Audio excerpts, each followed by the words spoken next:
பதவிகளை கொடுக்கும் போது அதற்கு தகுதியானவர்களை நியமிக்கும் தகவை முஸ்லிம் காங்கிரசுக்கு இல்லை என நல்லாட்சிக்கான தேசிய முன்னணி குறிப்பிடுகின்றது.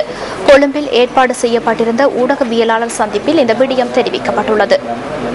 கிழக்கு மாகாண சபை பொறுத்தவரையில் அல்லது ஏனைய அதுபோன்ற பதவிகளை பொறுத்தவரையில் முதலமைச்சர் பதவி என்பது ஒரு இனத்துக்கு மாத்திரம் உரிய சொந்தமான உரிமை கோருகிற விஷயமாக அல்லாமல் சகல மக்களுக்கும் உரிய ஒன்றாக பார்க்கப்பட வேண்டும். அதே நேரம் அந்த பதவிக்கு உரியவர்கள் தெரிவு செய்யப்படுகிற போது ஒருவர் எந்த இனத்தைச் சேர்ந்தவர் என்பதை விடவும் அவர் எந்த தரத்திலே உடையவர் என்பதுதான் மிக முக்கியம் என்ற கருத்தை நாங்கள் சொல்லி வந்திருந்தோம். ஆனால் துரதிர்ஷ்டவசமாக இங்கு அந்த விஷயம் நோக்கப்படவில்லை.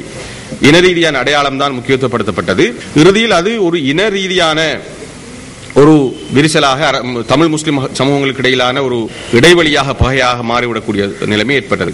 தண்டாயுதபாணி அவர்களுக்கு அந்த பதவியை வழங்குவதற்கான நியாயத்தை அவர்கள் முன்வைத்தார்கள். அந்த அடிப்படையிலே கல்வி நிர்வாக சேவையிலே ஒரு உயர்ந்த தரத்தையும் உயர்ந்த நிர்வாக அனுபவத்தையும் கொண்ட ஒருவருக்கு அந்த கல்வி அமைச்சை கொடுக்க வேண்டும் என்று அவர்கள் கோரியது நியாயப்படுத்தினார். அவருக்கு அதனை கொடுக்காமல் இப்போது வழங்கப்பட்டிருக்கிறது. ஆரம்பத்தில் கொடுக்காமல் முஸ்லிம் காங்கிரஸ் எப்படியான ஒருவருக்கு அந்த கல்வி அமைச்சை கொடுத்தது என்பது எல்லோருக்கும் தெரியும். இதிலிருந்து மக்களின் சார்பாக பதவிகளை பாரம் கொடுக்கிற போது பதவிகளுக்கு நியமிக்கிற போது தரம் தகுதி தகைமை போன்ற விஷயங்களை கவனிக்கிற முதிர்ச்சியில் இன்னும் முஸ்லிம் காங்கிரஸ் அரசியல் இல்லை என்கின்ற விஷயம் துரதிர்ஷ்டவசமான ஒன்று, கவலைக்கிடமான ஒன்று.